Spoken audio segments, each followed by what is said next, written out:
मासिक धर्म में स्त्री को छूने से क्या होता है। एक समय की बात है, एक महात्मा अपनी पत्नी के साथ आश्रम में रहा करते थे।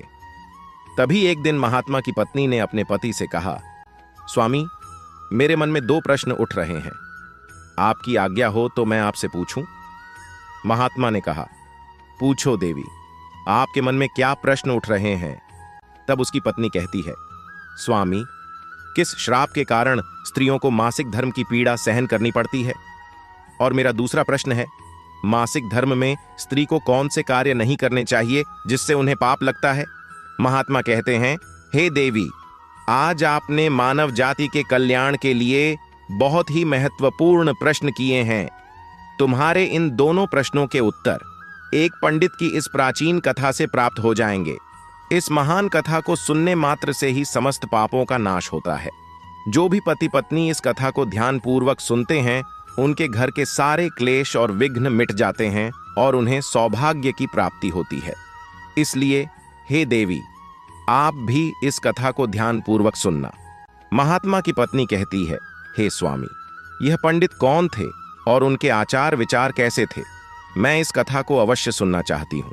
कृपया आप इस कथा को मुझे सुनाना आरंभ कीजिए। मैं ध्यानपूर्वक इस कथा को पूरी सुनूंगी। फिर महात्मा कहते हैं, हे देवी, प्राचीन समय की बात है।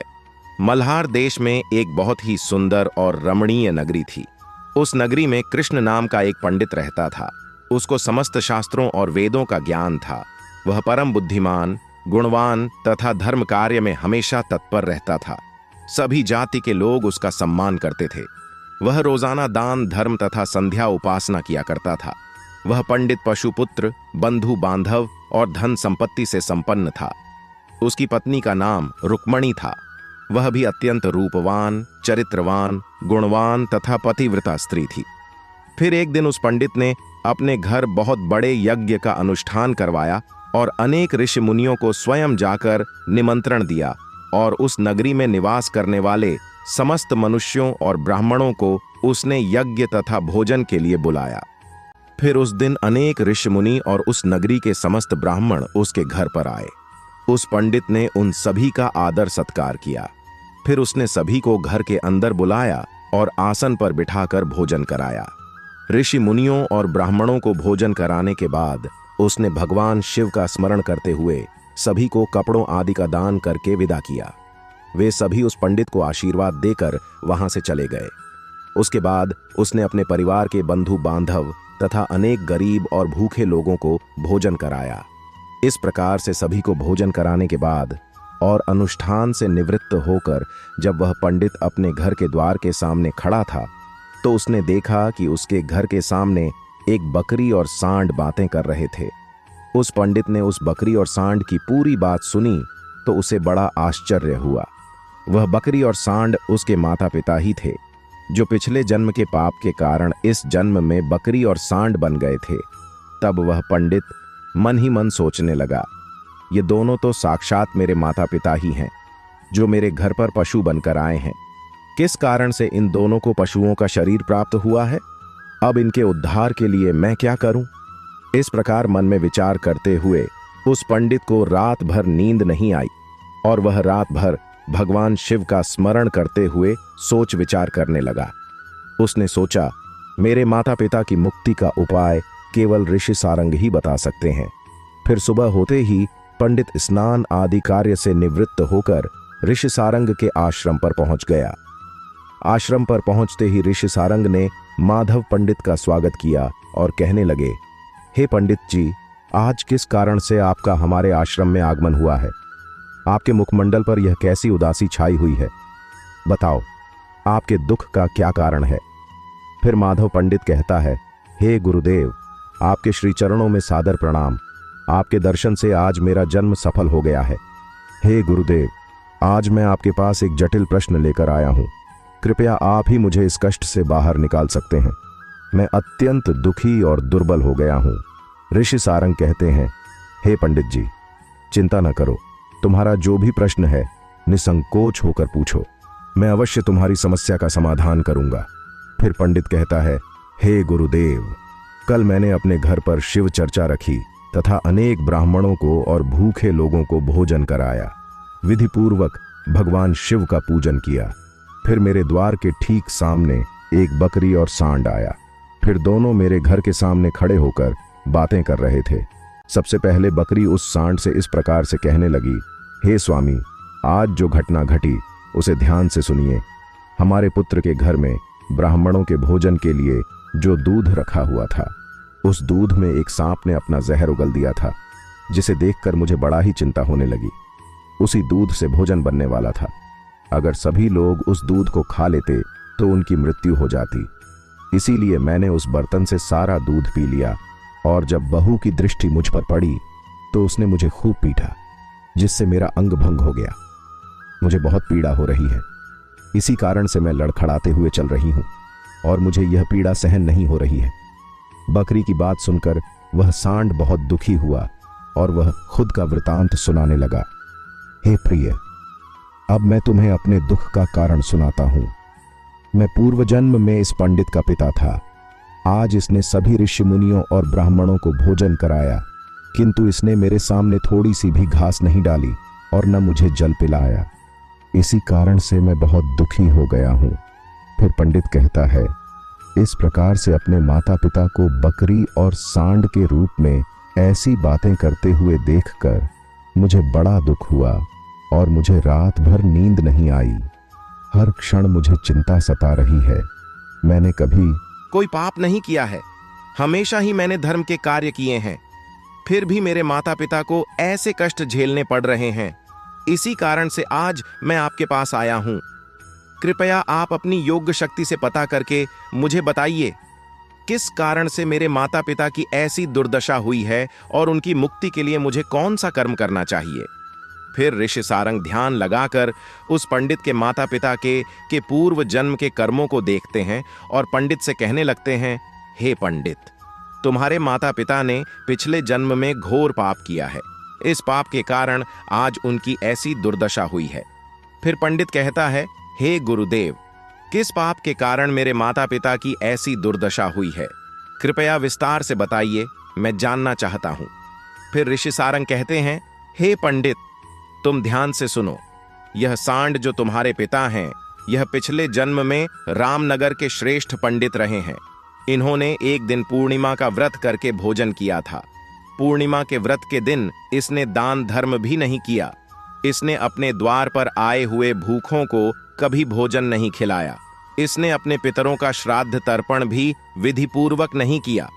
तुम्हारे पिता ने पिछले जन्म में मासिक धर्म के दौरान ही तुम्हारी माता के साथ संबंध बनाया था और इसी पाप के कारण इसे इस जन्म में सांड का रूप प्राप्त हुआ है। अब तुम्हारी माता के बारे में सुनो। तुम्हारी माता ने मासिक धर्म चलते हुए भी व्यर्थ के लिए भोजन बनाया। मासिक धर्म के दौरान ही इसने भगवान की पूजा की, तुलसी को जल चढ़ाया, इसने भगवान को भोग लगाया। इसी कारण से इसे महापाप लगा है। मासिक धर्म के दौरान स्त्री 3 दिनों के लिए अपवित्र हो जाती है। मासिक धर्म के दौरान स्त्री को पूजा पाठ नहीं करना चाहिए। स्त्री को इन 3 दिनों में अपने बाल भी नहीं धोने चाहिए, इससे पति की आयु कम होती है। मासिक धर्म के दौरान पेड़ पौधों को भी स्पर्श नहीं करना चाहिए। रजस्वला स्त्री के साथ संबंध भी नहीं बनाना चाहिए। जो पुरुष रजस्वला के साथ संबंध बनाता है उसे ब्रह्म हत्या का पाप लगता है। जो पुरुष रजस्वला के वस्त्रों को स्पर्श करता है उसे भी घोर पाप लगता है। रजस्वला स्त्री के शरीर में 3 दिनों तक हत्या का पाप निवास करता है और चौथे दिन ही वह स्नान करके पवित्र हो जाती है। चौथे दिन स्नान करने के पश्चात रजस्वला स्त्री को अपने पति का मुख देखना चाहिए, अन्य किसी पुरुष का मुख नहीं देखना चाहिए। यदि पति समीप न हो तो सूर्य देव के दर्शन करने चाहिए।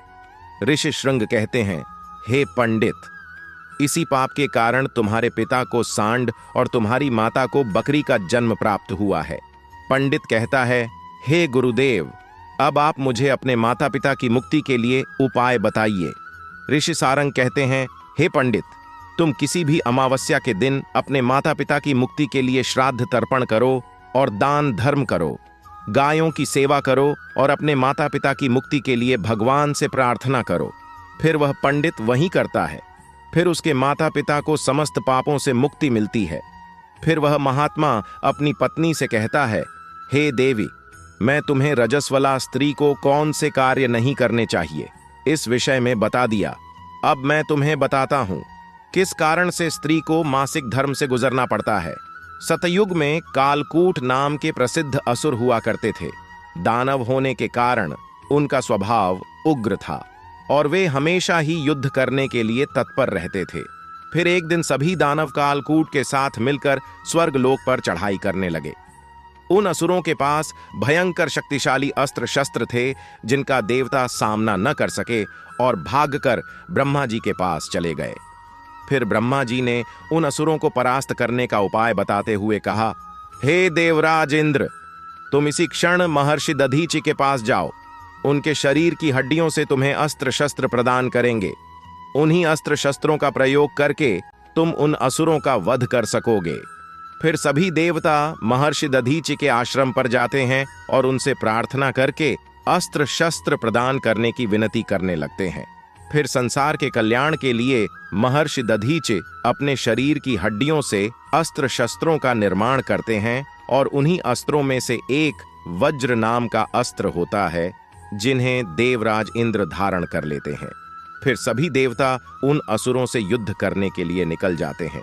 देवताओं और असुरों के बीच भीषण युद्ध होता है। सभी देवता आकाश में असुरों से युद्ध करने के लिए इकट्ठे हो जाते हैं और प्रहार करने लगते हैं। अग्निदेव अग्नि के प्रहार से दैत्यों को जलाने लगते हैं। फिर अग्नि के प्रभाव से असुरों के शरीर जलने लगते हैं। फिर वरुण देव जल की वर्षा से असुरों को डुबो देते हैं, जिससे असुर तराई तराई करने लगते हैं। अनेक दिनों तक इस प्रकार से देवताओं और असुरों में भीषण युद्ध चलने लगता है। फिर देवराज इंद्र और कालकूट आमने सामने आ जाते हैं और दोनों के बीच भीषण युद्ध होने लगता है। और फिर देवराज इंद्र अपने वज्र का प्रहार करके कालकूट को मार डालते हैं। कालकूट की मृत्यु होते ही उसके शरीर से ब्रह्म हत्या बाहर निकलती है और देवराज इंद्र का पीछा करने लगती है। फिर वह ब्रह्म हत्या इंद्र के शरीर में प्रवेश कर जाती है, जिससे इंद्र को ब्रह्म हत्या का पाप लगता है। फिर देवराज इंद्र ब्रह्म जी के पास जाते हैं और उनसे ब्रह्म हत्या से छुटकारा पाने के लिए कहते हैं। फिर ब्रह्मा जी उस ब्रह्म हत्या को देवराज इंद्र के शरीर से बाहर निकलने की आज्ञा देते हैं और वह ब्रह्म हत्या इंद्र के शरीर से बाहर निकलकर ब्रह्मा जी से कहने लगती है, हे परमपिता, अभी तक मैं कालकूट के शरीर में निवास कर रही थी, क्योंकि उसने अनेक ब्रह्म हत्याएं की थीं। जब इंद्र ने उसकी हत्या कर दी तो मैं इंद्र के शरीर में निवास करने लगी। अब आप ही मुझे उचित स्थान दीजिए जहां पर मैं रह सकूं। फिर ब्रह्मा जी कहने लगे, हे ब्रह्म हत्या, मैं तुम्हें उचित स्थान देता हूं। फिर ब्रह्मा जी ने ब्रह्म हत्या के 4 भाग कर दिए और कहा, हे ब्रह्म हत्या, तुम्हारा एक भाग अग्नि के भीतर रहेगा। जो भी मनुष्य अग्नि को आहुति नहीं देगा तो उसके शरीर में प्रवेश कर जाना। तुम्हारा दूसरा भाग जल के भीतर रहेगा। जो भी जल में गंदगी फैलाए अथवा मलमूत्र का त्याग करेगा तुम उसके शरीर में प्रवेश कर जाना। तुम्हारा तीसरा भाग पेड़ पौधों में रहेगा। जो भी मनुष्य बिना कारण ही वृक्षों को काटेगा उसे भी ब्रह्म हत्या का पाप लगेगा। फिर ब्रह्मा जी ने अप्सराओं को अपने पास बुलाया और कहा, हे अप्सराओं, इस ब्रह्म हत्या का 1/4 भाग तुम ग्रहण करो। अप्सराएं कहने लगी, हे प्रभु, आपकी आज्ञा से हम इसे ग्रहण करने के लिए तैयार हैं, किंतु हमें भी इससे मुक्ति का उपाय बताइए। फिर ब्रह्मा जी कहने लगे, हे अप्सराओं, जो भी पुरुष रजस्वला स्त्री के साथ संबंध बनाएगा उसके अंदर यह ब्रह्म हत्या प्रवेश कर जाएगी। इस प्रकार से ब्रह्म हत्या के 4 भाग हो गए। एक अग्नि में, दूसरा जल में, तीसरा पेड़ पौधों में और चौथा स्त्रियों के अंदर प्रवेश कर गया। इस ब्रह्म हत्या के पाप के कारण स्त्रियों को मासिक धर्म होता है। जो भी पुरुष मासिक धर्म के दौरान स्त्रियों को स्पर्श करता है अथवा उनके साथ संबंध बनाता है उसे ब्रह्म हत्या का पाप लगता है। महात्मा कहते हैं, हे देवी, इस प्रकार से मैंने आपको स्त्री के रजस्वला होने के पीछे के कारण और मासिक धर्म में स्त्री को कौन से कार्य नहीं करने चाहिए आदि के विषय में बता दिया है। फिर महात्मा की पत्नी कहती हैं, हे स्वामी, आज आपने मुझे बहुत ही महत्वपूर्ण ज्ञान दिया है। जो भी स्त्री मासिक धर्म के दौरान पूजा पाठ करती है और पति के साथ संबंध रखती है उसके घर में माता लक्ष्मी प्रवेश नहीं करती है। वीडियो अगर पसंद आई हो तो वीडियो को लाइक और हमारे चैनल को सब्सक्राइब करें और अपने दोस्तों के साथ शेयर करें। धन्यवाद।